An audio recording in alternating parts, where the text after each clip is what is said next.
You work a lot with young people. What are these conversations like on religious liberty and religious pluralism with them? As I work with young people, and especially as my organization does research on young people, adolescent culture, how they're relating in our time to themselves, to others, to faith, to the world around them, I think part of what this generation is doing better than maybe more recent generations is they're wrestling with context.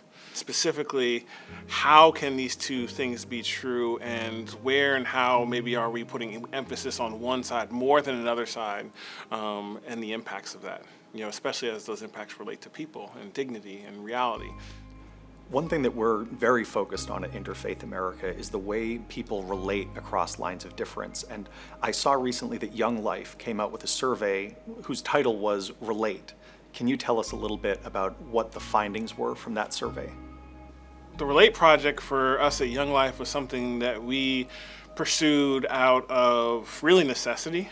Our lifeblood is relationships. We exist because we've been able to build cross-generational, cross-cultural relationships, with young people, between adults and young people. And, for us, as we thought about this generation, different than, say, 80 years ago when Jim Rayburn founded, we started to realize that it's not as easy. The proximity that was maybe more natural and organic, generations ago is not as natural and organic today. So we started to ask the questions. We said we got to lean into curiosity first to really ask the questions: who are they? How are they relating? How are they relating to themselves, to one another, to faith?